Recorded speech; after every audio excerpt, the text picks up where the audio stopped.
The shock arrived in the very first breath of this tale. Because in a mansion worth more than most people will ever see in their lifetime, a little boy had lived 7 years without hearing a single human voice. Not his father's, not a lullaby, not even his own. It is the kind of silence that should have been impossible in a house filled with wealth, staff, and every modern convenience. Yet it settled over the Cross estate the way winter settles over fields that once held life. No one questioned it anymore. No one tried to break it. And perhaps that was the most haunting thing of all. From the outside, the home of Adrian Cross looked like the world of a man who had conquered everything. On the inside, it was the world of a man who could not save the 2 people he loved most. Adrian had not always lived in quiet halls and late-night regrets.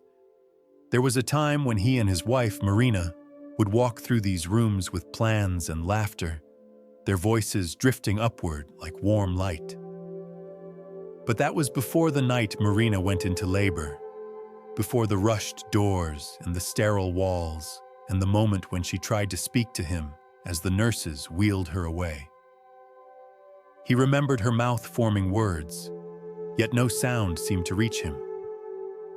Hours later, when the doctor finally came out and bowed his head, Adrian realized Marina's silence would now echo through every moment of his life. And when he first held their son, Eli, tiny and fragile, he whispered, "I'll protect you," though the promise would soon become a weight heavier than he could bear. For the first months, there were small signs that something was wrong. Eli did not startle at noises a baby should have heard. He did not turn toward Marina's soft humming. He did not cry with sound, only with motion. By the time he reached his 2nd birthday, dozens of tests had been done, each one more complicated than the last. A few gentle suggestions turned into firm conclusions, and soon hospitals from Switzerland to Tokyo settled on the same verdict: severe congenital hearing loss, irreversible, no path to natural sound. Adrian did not accept it.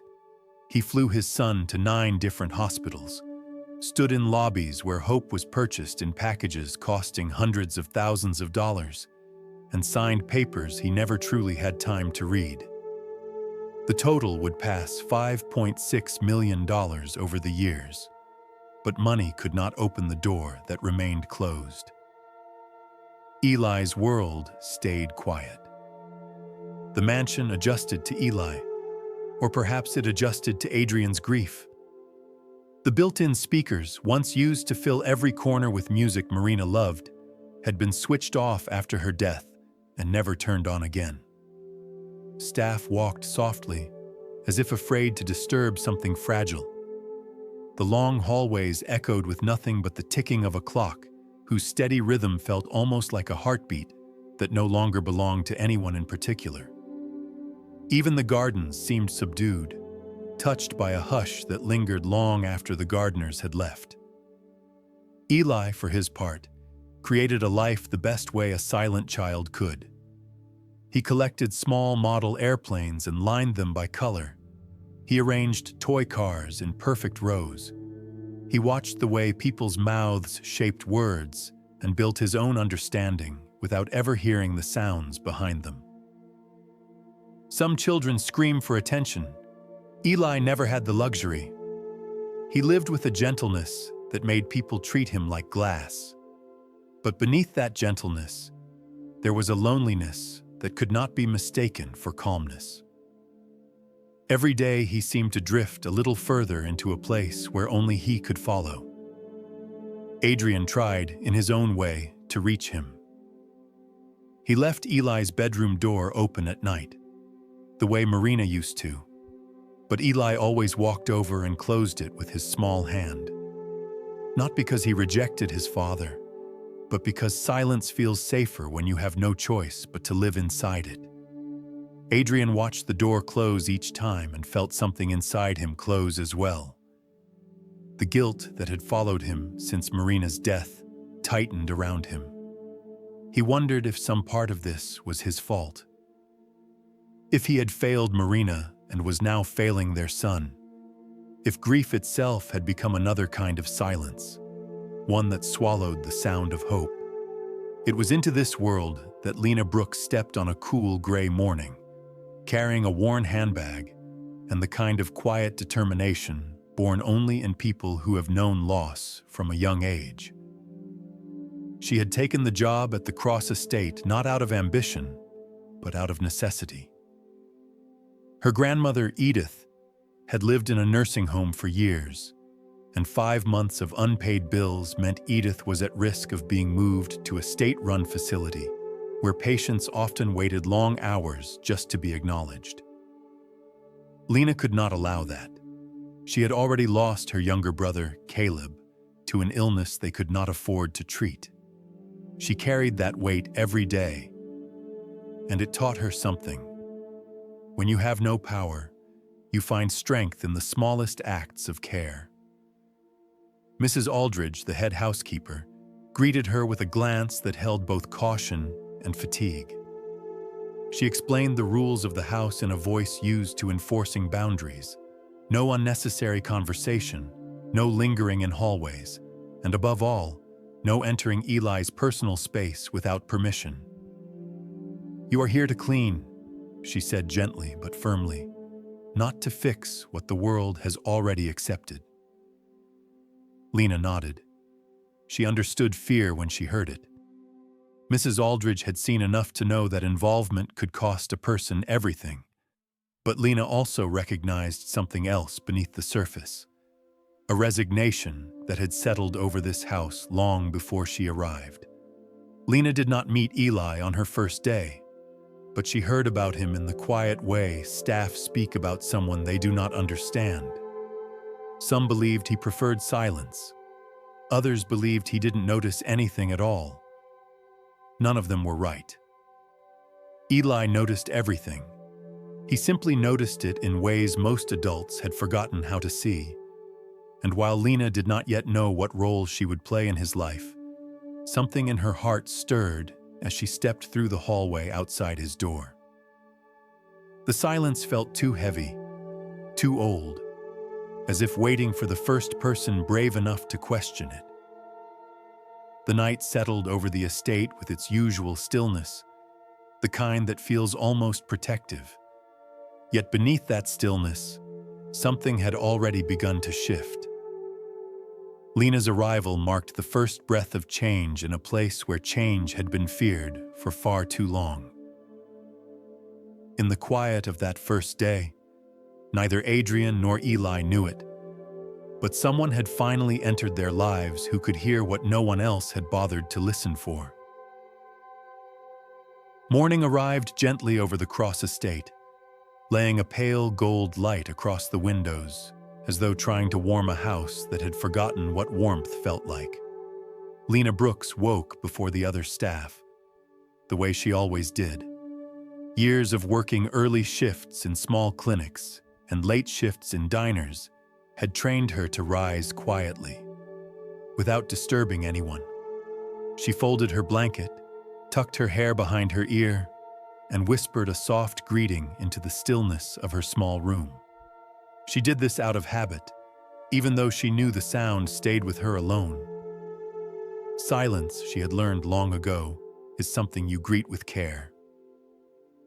Her first days in the mansion were spent in the background, polishing wooden railings until they shone, arranging linen closets with the precision of someone who understood that small things mattered, and learning where the light switches were placed in hallways too long for a house meant for a family of two.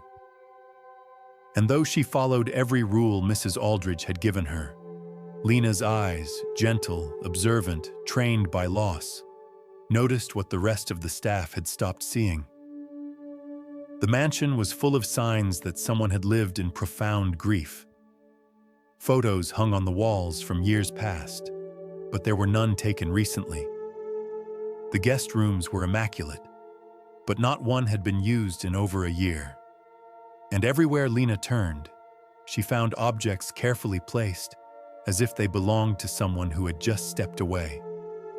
A scarf folded on a chair, a half-read book on a table beside a sofa, and a family portrait in Adrian's study that still held the warmth of a life interrupted. Silence had a way of settling around these things, not like dust, but like a memory that refused to leave. Lena had been told not to approach Eli, not to speak to him unless spoken to, not to confuse the boundaries of her job. But boundaries, she knew, existed in the adult world. Children lived by different rules. And on her third morning, while she was dusting the shelves in the east corridor, she felt a small shift in the air, like a presence, quiet as a breath. When she turned, Eli was standing at the doorway to the playroom, clutching the wing of a broken model airplane. He didn't try to hide. He simply watched her, his large eyes full of uncertainty. Lena paused, lowering her cloth. She knew better than to move quickly. Instead, she offered him the kind of smile that didn't expect anything in return. She knelt down slowly, making herself smaller, less intimidating. With the gentlest flick of her fingers, she gestured toward the plane, an unspoken question. "May I see it?" Eli hesitated. He looked down at the piece in his hands, then at Lena again. He didn't approach her, but he placed the broken plane on the floor and nudged it forward with his foot. Lena reached out, picked it up, and examined the broken wing. She had fixed toys many times before, first Caleb's, then Jonah's, and her fingers remembered what to do. When she attached the wing and made sure it could move properly, she slid the plane back across the floor. The boy's reaction was small but unmistakable. His lips curled up, almost as though he wasn't certain how to smile anymore. Then he picked up the plane and held it to his chest for a moment before turning away. Lena let out a breath she hadn't realized she was holding. Sometimes connection begins in the simplest of gestures. Mrs. Aldridge, however, noticed the shift quickly. The next time she saw Lena in the hallway, her expression tightened with worry rather than anger. "Miss Brooks," she said softly, "please remember the rules. The boy is fragile. Staff have been dismissed for less than that.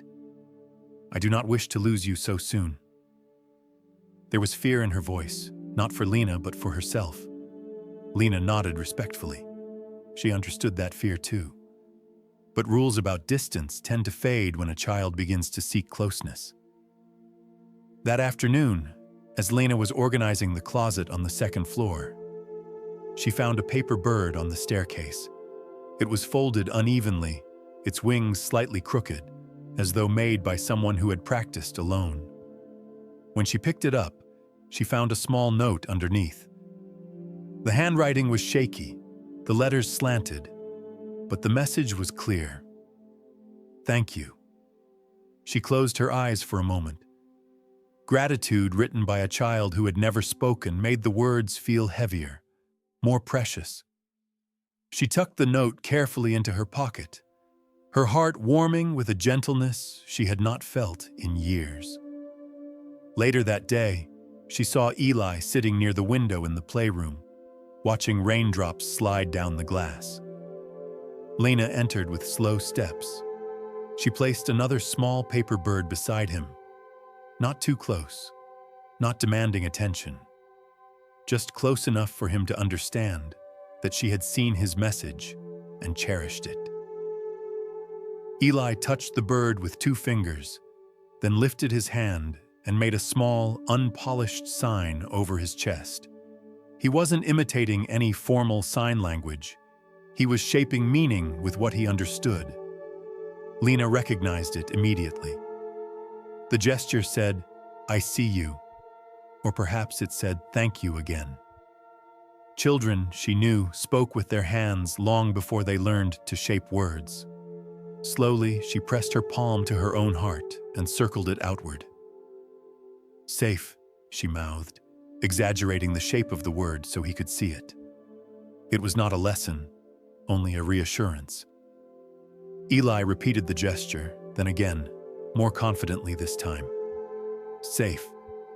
The moment was quiet but powerful, the kind that clings to the air long after it ends. When Lena left the room, she felt the shift again, not as a gust of wind, but as the soft beginning of trust. But trust does not grow without resistance. Later that evening, when Lena passed the laundry room, she found Mrs. Aldridge waiting for her. The older woman's face was lined with worry. "You have a kind heart, Miss Brooks," she said gently. "But kindness can cost you here. Adrian Cross has lost enough. Do not become the next person he cannot forgive." Lena wanted to explain that she wasn't trying to fix anything, only to see what others had stopped seeing. But she stayed silent. Sometimes silence is the safest answer. As night deepened around the estate, Lena retreated to her room. She held Eli's note in her hands and thought about the delicate way he had shaped the letters. She wondered how many times he had wanted to communicate before now. She wondered how many moments of fear or pain he had endured without anyone understanding. And though she did not yet know where these small signs were leading, she felt something she had not felt in a long time, the faintest stirring of purpose. The mansion settled into its nightly quiet, unaware that a boy who had stopped reaching for others was beginning, slowly, to reach for someone new. And somewhere deep within those walls of silence, Lena sensed that this boy did not simply need comfort. He needed someone willing to see the things everyone else had dismissed. The third week in the Cross mansion began the same way many others had. Soft morning light, polished floors, and a silence so familiar it almost felt rehearsed. Yet for Lena Brooks, something had shifted. She had started to see patterns in Eli's behavior that did not match the stories everyone else accepted as truth. People believed Eli simply lived in a quiet world, unreachable and content in his silence. But children rarely hide their discomfort without reason. And Lena had seen that flash of pain in his eyes more than once. One afternoon, as she wiped down the marble sink in the second-floor bathroom, she heard the soft shuffle of footsteps. Eli stepped inside, carrying his towel. He avoided looking at her, but he did not leave either. He stood near the shower, hesitating. When the water began running, the slightest spray touched his right ear, and his entire body tensed. His hand shot up instantly to cover it, shielding it as though from something sharp. Lena froze for a moment, not wanting to intrude, but she watched him flinch again, his small frame trembling just enough to betray a pain he'd learned to endure silently. When she stepped out into the hallway, she found herself thinking of Jonah Reed, her cousin who had spent 6 years labeled unable to hear, only for a simple cluster deep in his canal to be removed by a volunteer doctor. She could still remember the doctor's voice, quiet but full of regret, when he told her aunt, he wasn't born to silence, he was blocked from sound. Those words had stayed with her the way a truth sometimes lingers long after the world has decided to ignore it. Later that same day, while Lena was rearranging books in the family library, she saw Eli walking with a stiff posture, one shoulder slightly raised as though guarding that same right ear. When he tried to lie down on a beanbag in the playroom, he immediately shifted away from his right side, wincing. It wasn't dramatic enough for a doctor to see in a 15-minute appointment, but for someone who watched him every day, it was unmistakable. Children rarely fake patterns. Their bodies tell their stories long before their voices do. The next morning, as clouds gathered over the estate, something new happened. A low rumble of distant thunder rolled across the sky, a soft vibration that even hearing adults might ignore. But Eli reacted instantly. His eyes widened, and his hand flew again to his right ear. He looked around, confused, frightened by a sensation he seemed unable to name, unable to process. Lena knelt beside him, her voice soft. "It's okay," though she knew he couldn't hear her. She made their sign instead, palm to chest, slow circle outward. Safe. This time, Eli didn't repeat the gesture. Instead, he looked at her with a tremble in his lip, as if asking whether she truly believed what she just signed. Moments like this reveal truths adults prefer to overlook. Pain is louder than silence, even when no sound escapes. When Mrs. Aldridge entered the room and saw them together, her expression tightened. She waited until Eli had left before confronting Lena. "Miss Brooks," she began, her voice low, "I need you to understand something.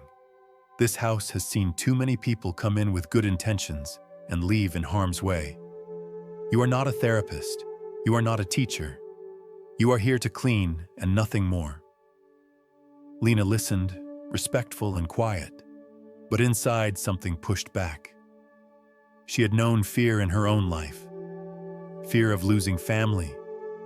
Fear of bills that grew faster than her paychecks. Fear of hospitals turning her away. But she had also learned that ignoring the suffering of a child can carve a deeper wound than any lecture about rules. She thanked Mrs. Aldridge and returned to her work, but the warning stayed with her like a shadow. That evening, she passed the living room and noticed Adrian Cross standing near the window. Papers lay scattered across his desk, medical summaries, hospital proposals, and another invoice for a new round of tests costing nearly $400,000. He held one page between his fingers, staring at it without truly reading. His exhaustion clung to him like a second skin. For a brief moment, Lena wondered what might happen if he knew what she had begun to suspect. But she also knew that suspicion without proof was just another burden for a man already drowning in doubt. As the day faded into dusk, Lena returned to her room. She sat on her bed and began counting quietly, not numbers but memories, each one a reason she could not ignore what she'd seen. She remembered Caleb's small hand losing its strength as fever overtook him. She remembered Jonah's astonishment the day he heard birds for the first time after the blockage was removed. She remembered the way Eli had flinched at water touching his ear, the way thunder had startled him, the way he protected that side of his head with instinctive fear. She felt pieces forming in her mind, the way puzzle fragments begin to show an image long before the full picture appears. What if Eli's silence was not the same kind the specialists believed? What if something simple had been overlooked? But the thought frightened her as much as it gave her hope. People did not forgive easily when the truth challenged years of certainty. The next day, as if the universe wanted to draw her attention more clearly, the moment arrived. Lena walked through the garden after returning the pruning shears to the tool shed. A soft wind carried the scent of fresh soil, and the hedges rustled gently. Then she heard it, a muffled thud, not loud but distinct, as though someone had fallen against the ground. She rushed forward, heart pounding. There, between two hedges, she found Eli on his knees, his hands pressed tight against his right ear. His face was contorted in agony, a kind of silent cry that tore at her. He opened his eyes and saw her, tears spilling over. She didn't need words to know this pain was not new. Slowly, she signed their gesture. Safe? The question hung in the air like a fragile thread. Eli hesitated, then nodded, though the nod itself trembled. "May I look?" she mouthed, exaggerating the shapes while pointing gently to her own ear. Eli's breath shook. He lowered his hands. She used her phone's light, shielding it with her palm so it wouldn't frighten him. When she tilted his ear gently, the beam caught the edge of something deep inside his canal. Dark, compact, not a shadow, but a physical presence. A cluster, a blockage, something that should not have remained there for 7 years. For a long moment, Lena did not move. The garden around them fell completely still, the world narrowing to a single truth that settled heavily in her heart. This was not the story everyone believed. This was not the boy the doctors had described. Something had been missed, perhaps long ago, perhaps more than once. And if she had not knelt in that garden at that exact moment, perhaps no one would have noticed at all. As Eli leaned against her for balance, trembling and exhausted, Lena traced the smallest breath and felt her decision forming. The silence in this house had never been natural, and now, for the first time, she had seen the shape of it. Night fell early over the Cross estate, and with it came the kind of hush that makes even footsteps feel like they might break something sacred.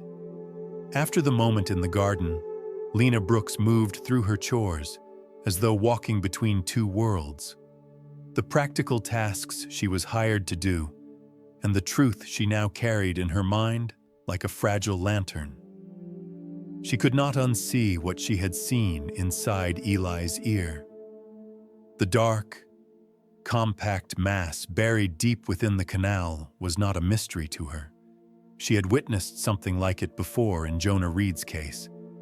And although she wanted desperately to believe the specialists who had declared Eli's condition irreversible, her heart insisted that not all silences were final.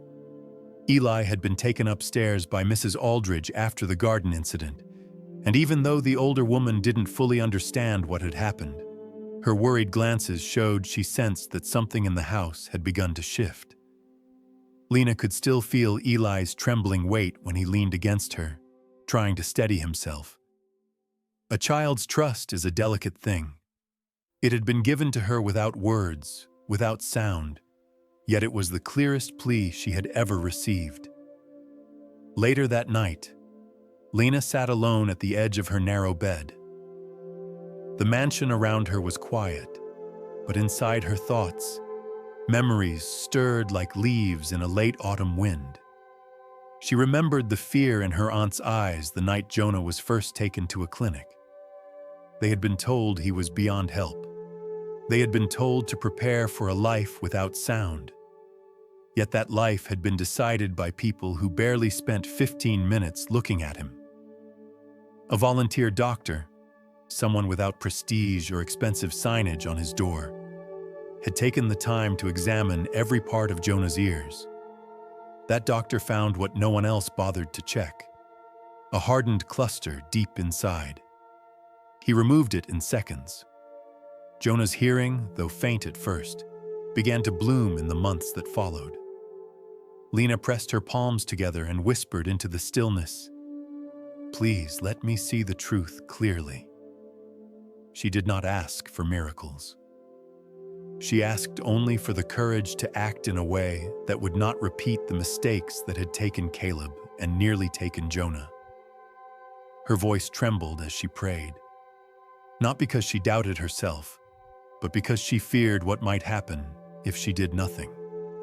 She had thought to tell someone, perhaps Dr. Warren Hale, the head of pediatrics who handled Eli's case, but something inside her recoiled at the idea. The medical reports that Adrian kept receiving were pages full of promises and costs, all pointing toward more tests, more programs, more uncertainty. A new proposal had arrived just that morning, outlining an advanced auditory reevaluation process, costing nearly $400,000. And all Lena could think was, why did no one ever mention the obstruction? Why had no one looked closely enough to see what she had glimpsed by accident in a garden? Fear settled around her shoulders as she considered the possibilities. If she said anything, she might be dismissed, perhaps even without pay. Mrs. Aldridge had warned her that people who tried to fix what cannot be fixed rarely stayed long. But Lena was no longer thinking about rules or consequences. She was thinking about Eli's face as he clutched his ear. She was thinking about the tears that had run silently down his cheeks when the pain overtook him. And she was thinking about the unspoken question in his eyes. Why does it hurt? The house creaked gently as the night deepened. Outside, wind moved through the tall trees, brushing their branches against one another in soft whispers. Lena stood, crossed the room, and knelt beside her bed. She clasped her hands tightly, the way people do when they have already made up their minds but need the strength to accept it. "If I am wrong," she whispered, "let someone stop me. If I am right, please guide my hands." Her prayer was simple, the kind she had learned from Edith during childhood, long before the world taught her that faith must often be held quietly, like a secret. She rose with a slow breath, her heart steadying. Then she opened the small drawer beside her bed and pulled out a folded cloth bag. Using it, she checked what the hallway first aid kit contained earlier that day. She had memorized the contents already, but she reviewed them again in her mind. Disinfected tweezers, antiseptic wipes, cotton pads. Nothing surgical, nothing invasive, just items used in simple care. As she imagined what she might need to do, her hands began to shake, not out of fear of being caught, but out of fear of harming a child she had come to care for. She pictured the light in Eli's room, the warm lamp by his nightstand that cast a gentle glow instead of a sharp glare. If the pain returned, if the obstruction became visible enough for her to safely reach, she knew she would not be able to turn away. Meanwhile, in another part of the house, Adrian sat at his desk surrounded by documents he no longer trusted. He rubbed his eyes, exhausted, wondering how many more programs he would have to try before he could say he had done enough for his son. The invoices blurred together. Costs, recommendations, proposed treatments. But none of them brought Eli closer to a world of sound. Adrian questioned, for the first time in years, whether he had been searching for healing in the wrong places. Before going to sleep, he opened an old video saved on his phone. It was one of the few recordings he had of Marina laughing. Her voice filled the room, soft, melodic, alive. He closed his eyes, listening, trying to imagine a world where Eli might hear something like that one day. He did not know that at that very moment, the key to his son's future had nothing to do with a new test or a new program. It rested quietly in the hands of a woman who had already lost too much to let another child slip into silence. As the estate finally drifted into near total stillness, Lena tucked herself into bed. Though she had no certainty about what tomorrow would bring, she felt something firm settling in her chest. Resolve. She could not predict the consequences of stepping beyond her duty, but she knew, with the kind of clarity that pierces fear, that she had seen the beginning of an answer in Eli's ear. And answers, when ignored, turn into regrets. She had lived with enough of those. Sleep came slowly to her, as if the world itself was holding its breath. Somewhere above, in his quiet room, Eli lay awake staring at the patterns of moonlight on the wall. He did not know why the pain had grown worse lately, nor why it seemed to shift each time he lay on his right side. But he remembered Lena's sign for safe. He repeated it with his small hand, as if reminding himself that someone in the house saw him, truly saw him. The night settled fully around them, carrying with it a verdict Lena had not spoken aloud. If the pain returned tomorrow, she would not allow him to face it alone again. Evening settled over the Cross estate the way soft dust settles over forgotten furniture. Quietly, invisibly, until you suddenly realize everything looks different beneath the fading light.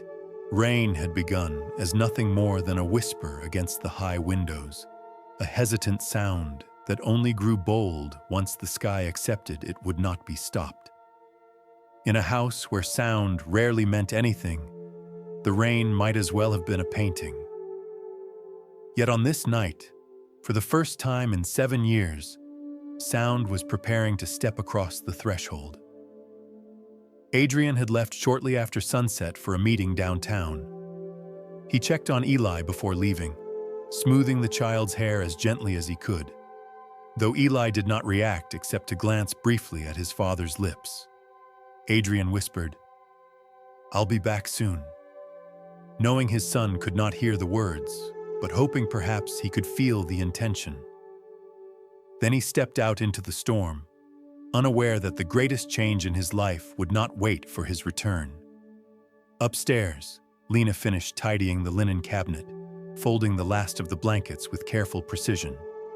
She felt restless, though she didn't know why. The memory of Eli collapsing in the garden still lingered in her chest, echoing with every soft thud of her heartbeat. For days she had been waiting, praying, hoping, dreading that the moment for action would not come too soon. She wanted more time to think, time to gather courage. But life seldom waits until courage is comfortable. A faint sound drifted through the hallway. It was not the rain. It was something softer, more fragile. A stuttering footstep. A small gasp of breath. Lena turned instinctively, her body moving before her mind understood why. She walked into the hallway and saw Eli clutching the wall, his small fingers dragging across the wallpaper as though searching for something to hold him upright. His face was pale, his lips trembled. He took one more step, then crumpled to his knees, both hands pressed desperately against his right ear. She rushed to him, kneeling so quickly the linen cloth slipped from her hands.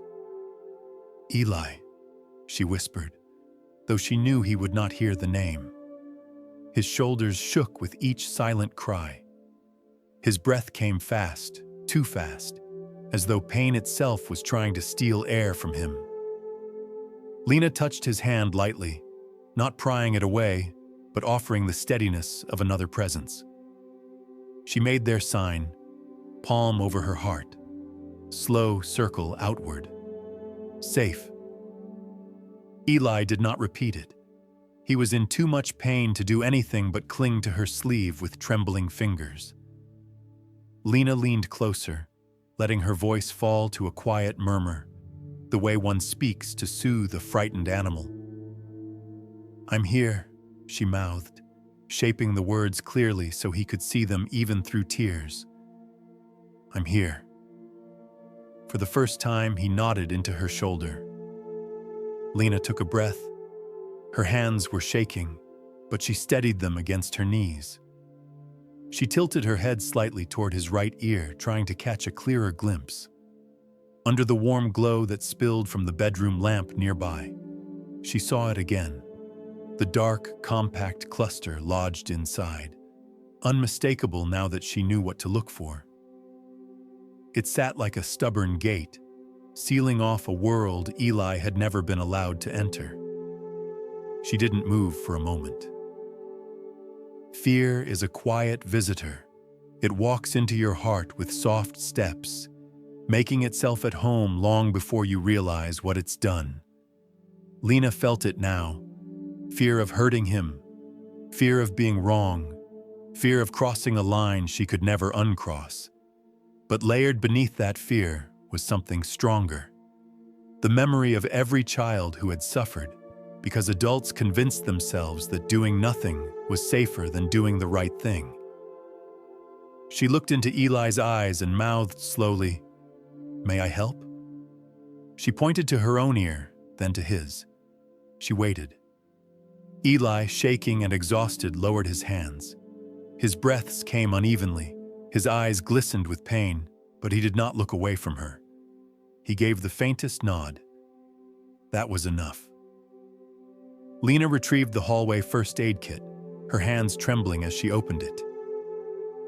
She cleaned the small pair of disinfected tweezers, her breath a whisper between clenched teeth as she fought to steady herself. Then she angled the lamp so its light bathed Eli's ear in a soft glow. Every movement felt impossibly delicate, as though the air itself might shatter if she made the wrong sound. She touched the edge of the obstruction with the tweezers, barely applying pressure. Eli stiffened. She paused immediately. "Safe," she mouthed again, and he blinked through tears, nodding weakly. Slowly, she tried again. The obstruction resisted at first, as though fused to the years that had held it in place. Lena's pulse quickened. She adjusted her grip and gently hooked the bottom edge of the cluster. Bit by bit, it shifted. Eli whimpered, a tiny sound that startled her because she had never heard even the slightest vocalization from him before. But she needed to continue. She steadied her breath and pulled again, careful, cautious, praying with every motion. And then finally, the mass loosened. It slid out of the canal and dropped into the gauze she held beneath him. Lena stared at it, stunned. It was darker and larger than she expected, a hardened shape that seemed impossibly small for something that had stolen 7 years of sound from a child's life. Yet there it was, in her hand, harmless now, after living so long where it never should have been. She looked back at Eli.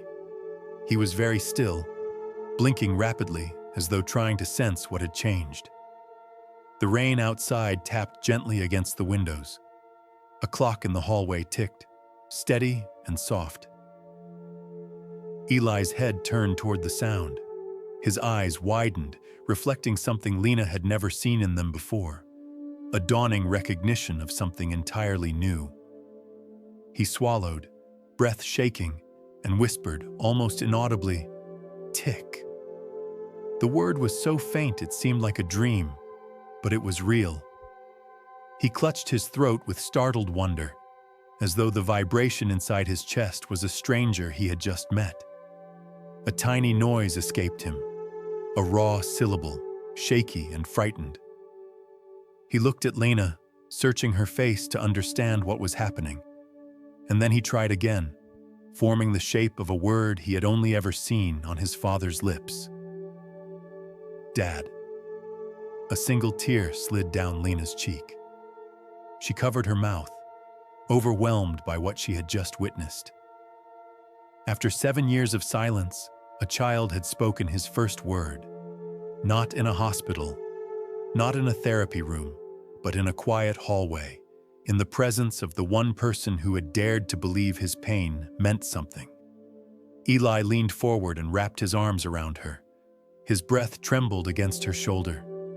Sound, small, imperfect, miraculous, finally lived in his world.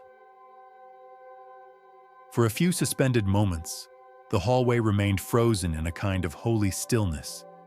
Eli clinging to Lena, Lena holding him as though he were made of something too precious to name, and the soft rain whispering against the windows like a blessing that had arrived 7 years late.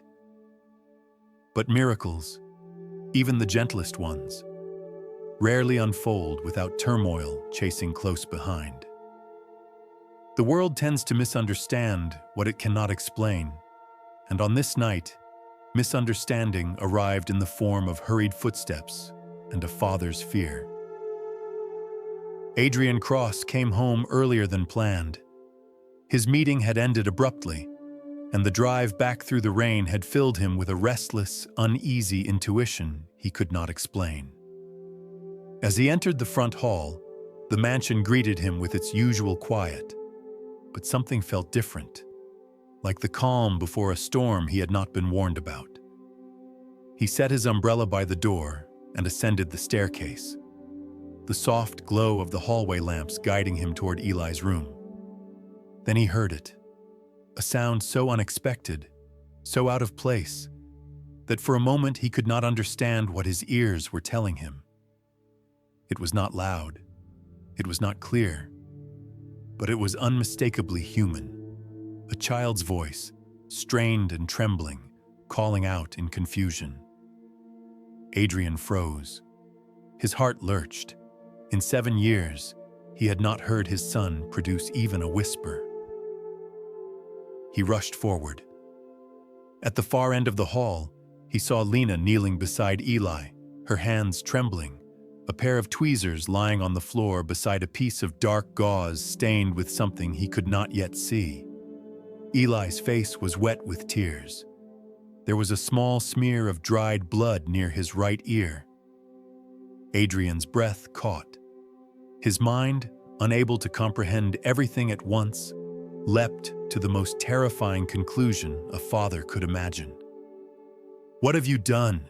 he choked out, the words slipping from him before thought could intervene. Lena turned toward him, her face pale, eyes wide, not with guilt, but with the shock of someone witnessing a miracle interrupted. "Mr. Cross, please," she tried to explain, but Eli, overwhelmed by sensation and unable to control the volume of his newfound voice, cried out again. The sound was raw, uneven, frightened. To Adrian, it sounded like a scream. He surged forward, pulling Eli into his arms. The boy clung to his father's shirt, burying his face against him as new sounds, rain, breath, heartbeat, even the shifting of fabric, poured into his world in a confusing rush. "Dad," Eli whispered again, shaky and astonished. Adrian froze. The words struck him harder than any accusation ever could, but he did not understand what had caused it, and fear, old and deep, rose in him like a wave. At that moment, Mr. Donovan, the security chief, stepped into the hall in response to the raised voices. Adrian pointed toward Lena, his voice strained. "Take her downstairs." "Sir." Donovan hesitated, noticing the gentleness in Lena's posture and the tremor in Eli's limbs. "Now," Adrian said, grief twisting his command into anger. Donovan did what he was trained to do. He approached Lena, his movements careful but firm, and escorted her away. She did not fight. She did not resist. She only looked back once, her eyes meeting Eli's, and in that moment, Eli reached out both hands toward her, shouting with all the volume his unpracticed voice could gather, "Safe! Safe!" But the adults did not understand the word. Lena was taken to the security office on the hospital floor within the estate. The door closed quietly behind her, and the world that had briefly begun to open seemed to seal shut again. Meanwhile, Adrian rushed Eli to the hospital, his mind torn between shock and disbelief. The young boy pressed his hands over his ears, overwhelmed by the sensory storm around him. Sirens, traffic hums, the rustle of Adrian's coat as he carried him. Each sound was a stranger arriving too quickly. At the hospital, nurses led Eli into an exam room with gentle hands, though he flinched at every new noise. Dr. Warren Hale arrived minutes later, his expression serious. He examined the child, shining a light into the cleaned canal. His brows lifted slightly. The passage was open, clear, free of anything that might obstruct sound. Adrian stood there, both hopeful and horrified, unable to speak. Dr. Hale's words came slowly. "His hearing appears responsive. though he will require a period of adjustment. How? Adrian asked, voice faint. How is that possible after 7 years? Dr. Hale hesitated, then offered vague explanations.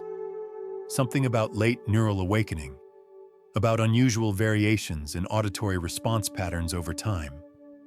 None of it sounded firm. None of it carried the weight of certainty. When Adrian pressed harder, Dr. Hale's tone grew defensive. Mr. Cross, these things happen. There are rare cases, unpredictable recoveries, spontaneous improvements. It could relate to previous interventions or simply natural progression. Adrian's hand tightened around the rail of the bed. And the obstruction? The one that was just removed. You never mentioned anything like that. Dr. Hale blinked, his professional mask slipping just enough to reveal discomfort. There is no record of any obstruction requiring urgent action. But someone else in the room shifted. Standing near the computers was a younger physician, Dr. Miles Carter, who had observed the exam silently, his face troubled. When Dr. Hale stepped out to make a call, Dr. Carter lingered. His voice was soft, hesitant, as though speaking the truth might invite repercussions he was not ready to face. "Mr. Cross," he said, glancing at the door to make sure no one else was listening. "May I show you something?" He tapped the hospital tablet awake and navigated through files Adrian had never seen. After a few moments, he opened a scan dated 4 years ago. It showed a clear image of Eli's right ear canal with a note attached. Dr. Carter read it aloud, his voice barely above a whisper. "Compact occlusion detected. Recommended removal." Adrian stared at the screen as though it were written in another language. "Why wasn't it removed?" he whispered. Dr. Carter shook his head slowly. "I can't speak for decisions made before my time, sir. But..." He tapped another document. "This note here, extended observation, long-term program recommended," was entered shortly afterward. Adrian scrolled further. He saw billing entries, therapy referrals, proposals for repeated evaluations. And then, near the bottom, a label he had never noticed on his billing reports. High-value donor pipeline. The words hit him harder than any physical blow could. For years, he had believed the system was fighting beside him to save his child. But now he saw the truth laid bare. His grief had been profitable. His desperation had been lucrative. And somewhere along the way, the simple, solvable possibility buried in his son's ear had been left untouched, ignored, or dismissed. Under the fluorescent lights, his shoulders sank. "My son suffered for years," he whispered, "and no one thought to fix what was right in front of them."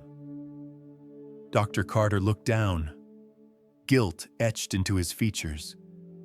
"I'm sorry. I thought you deserved to know." The session closes with Adrian standing alone in the hallway outside Eli's room, the quiet hum of the hospital surrounding him like an accusation and a lament. He had trusted the brightest doctors, the most prestigious institutions, and the assurances of experts who never looked closely enough. Now, the only person who had truly seen his son was locked in a small room downstairs, treated not as a savior, but as a suspect. The night had thinned into the quietest hours, the kind where even the hum of hospital machines seemed to soften out of respect for the weight of everything that had happened. After Dr. Miles Carter left him with the truth, Adrian Cross stood in the hallway for a long time, his hands resting on the rail outside Eli's room. Through the window, he watched his son sleep, a small shape curled beneath a blanket, one hand resting near his ear as though guarding the place where pain had lived for so many years. For most of Eli's life, Adrian had looked at him with a hope that dimmed a little more each year. But tonight, hope returned in a form he was not prepared for. It came not from machines or experts or programs with astonishing price tags, but from the smallest, simplest sound, the word "Dad," spoken in a shaky voice that had never known sound before. It should have been a moment of joy, yet joy was tangled now with grief, confusion, and shame. He thought of the file Dr. Carter showed him, the scan from 4 years earlier, the recommendation to remove the obstruction, the instructions never acted upon. He thought of the label attached to his account, a cold phrase spelling out what he had unintentionally become, a high-value donor pipeline, a man whose suffering could be harvested by those who knew exactly how to monetize his fear. And he thought of Lena Brooks, sitting alone in a security office because he had reacted with the instinct of a frightened father rather than the trust she deserved. When he finally stepped away from Eli's window, he knew exactly where he needed to go. Downstairs, the hospital's security wing was nearly empty. A tired officer nodded at him and gestured to the small room where Lena waited. Adrian paused outside the door, placing a hand on the frame, gathering the courage that felt foreign to him. For years, he had wielded power and influence without hesitation. But now, faced with a woman who had done what he and countless institutions had failed to do, he found himself trembling. He opened the door. Lena sat on a metal bench, her posture straight despite the exhaustion in her eyes. Her wrists were bruised where the restraints had pressed into her skin. When she looked up and saw Adrian, her breath caught, not in anger, but in worry, as though she still feared for Eli's well-being more than her own. "Mr. Cross," she said softly, her voice steadier than he expected. "Is he?" "He's all right," Adrian whispered, his voice unsteady. "He's asleep. He spoke. He heard." The words broke in his throat, not from sadness, but from a fragile awe he was still learning to hold. Lena's eyes filled with quiet relief. She lowered her head for a moment, letting the truth settle over her. Adrian stepped farther into the room. The door clicked shut behind him, leaving them in a small bubble of silence. He swallowed hard, then did something he had not prepared himself to do, something he had never done for anyone outside his family. He knelt. Lena's eyes widened, but she did not move. She watched as this man who had been introduced to her only as a billionaire, someone untouchable, unreachable, all sharp edges and distant sorrow, lowered himself before her with trembling hands. "I was wrong," he said, each word carrying years of misplaced trust and grief. "I trusted money. I trusted titles. I trusted people who should have seen what you saw in a single afternoon. And when I saw you beside him, I reacted out of fear, not truth." She shook her head gently. "You were scared, Mr. Cross. Parents do desperate things when they're scared." "That doesn't excuse the way you were treated," he replied, his voice barely above a whisper. "You protected my son. You listened to him in ways none of us did. You were the first person to truly hear him." Lena looked away, blinking back tears she hadn't meant to show. "I didn't save him," she whispered. "I just couldn't watch another child suffer when the answer might be something simple. I kept thinking of Jonah, how different his life would have been if someone had looked closely sooner. I didn't want Eli to become another story people regretted only when it was too late." Adrian bowed his head. "Please forgive me." Lena hesitated, then reached forward and touched his hand, an act that felt more like offering a lifeline than granting forgiveness. "What matters now is him," she said softly. "Make sure he's never unseen again." When they returned upstairs, Dawn was beginning to lighten the edges of the horizon. The rain had slowed to a gentle mist, and the hospital felt less like a place of fear and more like a place waiting for something new. Eli was awake when they entered his room, sitting up slowly, studying the soft sounds around him with a mix of wonder and confusion. Lena stood by the doorway, unsure whether she should step closer, but Eli made the decision for her. He looked up, recognition dawning in his eyes, and he reached out one small hand. "Safe," he whispered, still shaky, still learning, but clear enough to break anyone's heart. Adrian watched as Lena approached the bed. Eli took her hand and pressed it to his chest, hearing the sound of her breath when she laughed softly. Then he turned to Adrian. His father sat beside him, tears already gathering. When Adrian said his name, Eli, the boy listened, truly listened, and he answered, "Dad." It wasn't perfect, it wasn't smooth, but it was the clearest sound Adrian had ever heard. In the days that followed, the truth about the missed scan began to unravel. Dr. Carter, encouraged by Adrian's insistence, agreed to testify in the internal hospital review. Mr. Langford, the administrator who managed high-value accounts, was suspended while the board investigated the decisions made 4 years earlier.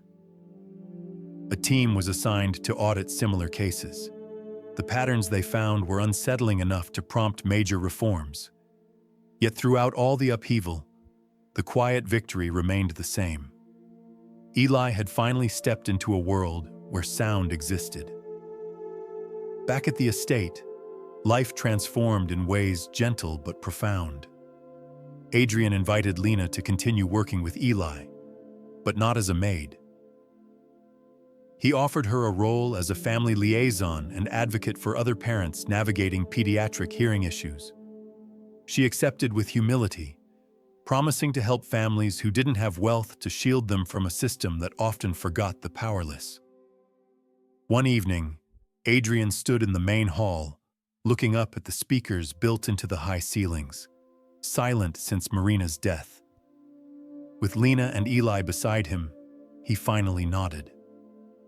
A technician pressed a button.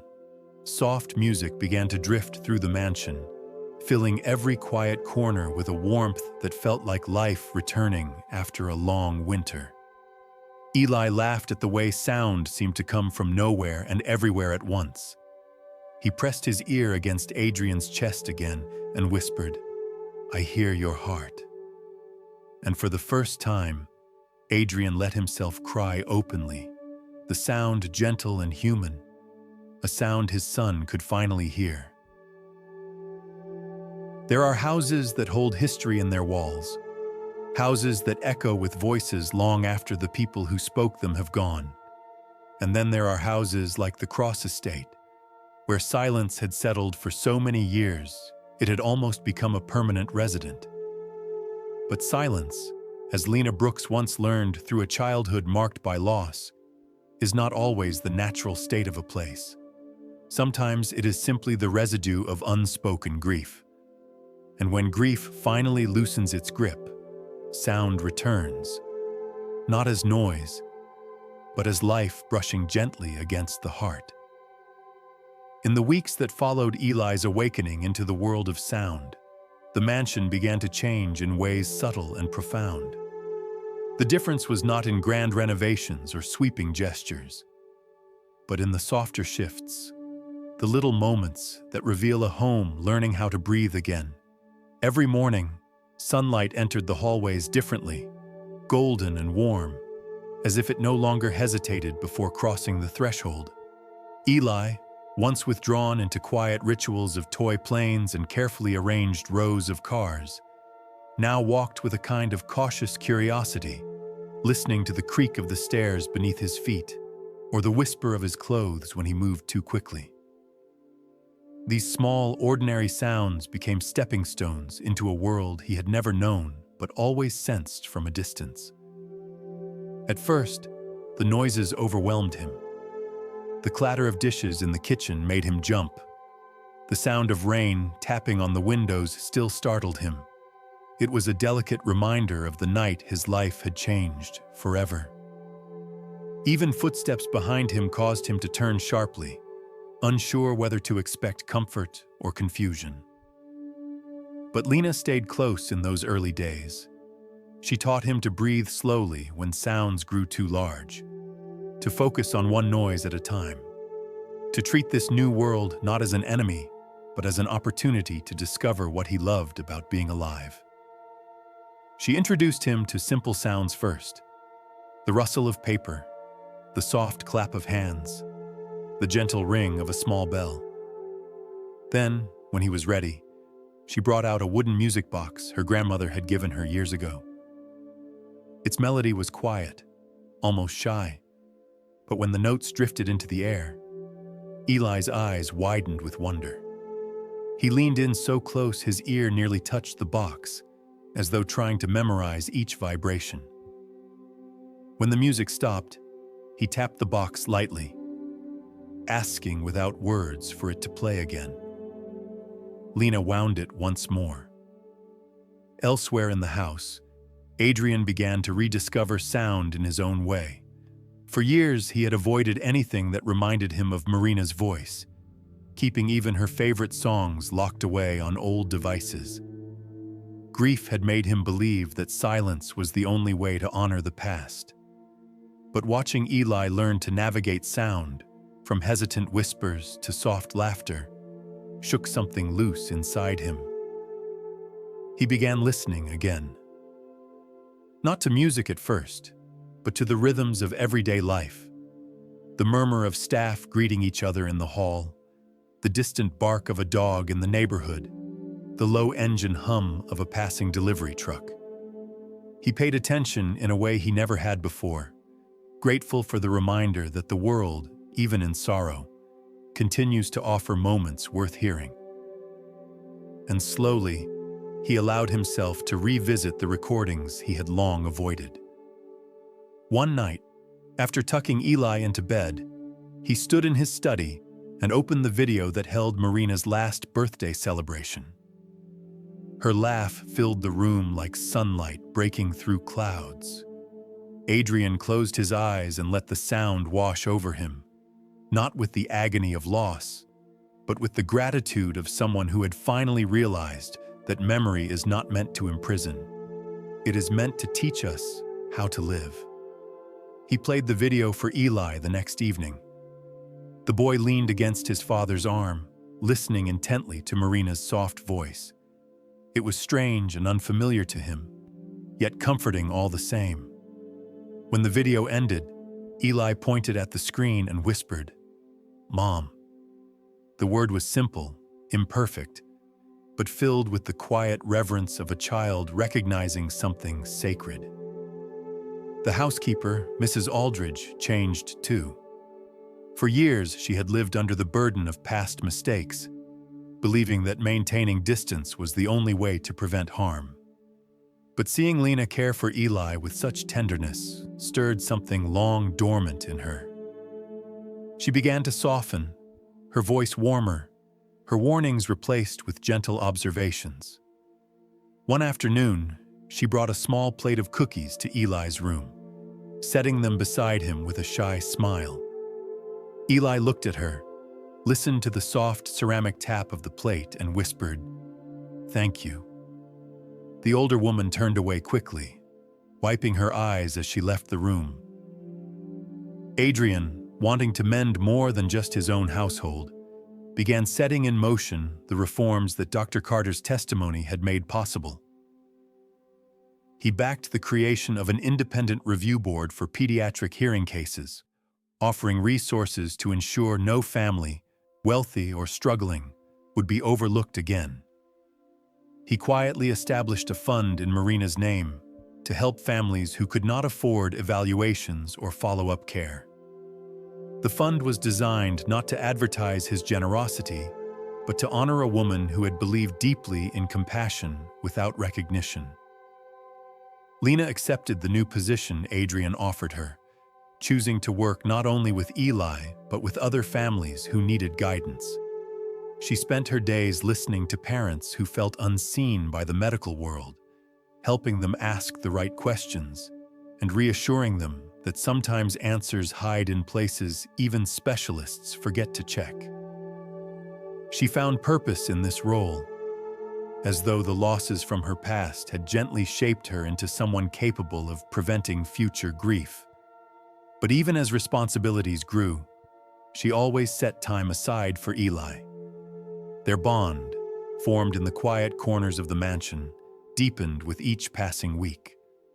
They transformed the space beneath the grand staircase into their special corner, filled with soft cushions, picture books, and small objects that made pleasant sounds. It became the room where Eli learned to laugh out loud, discovering how joy can echo.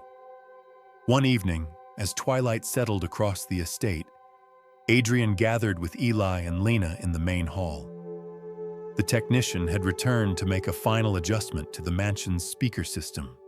Silent since Marina's passing, Adrian's hand hovered over the remote for a moment. Then, with a breath that felt like a release of 7 years of sorrow, he pressed the button. Music flowed into the room. Not loud, not overwhelming, just a soft, warm melody that wrapped itself around them. Eli spun slowly in place, listening to the way the notes filled the space above his head. He walked to Adrian and placed a small hand on his father's chest, feeling the gentle vibration of breath behind every beat of his father's heart. "I hear you," Eli whispered. And it was the simplest, truest miracle of all.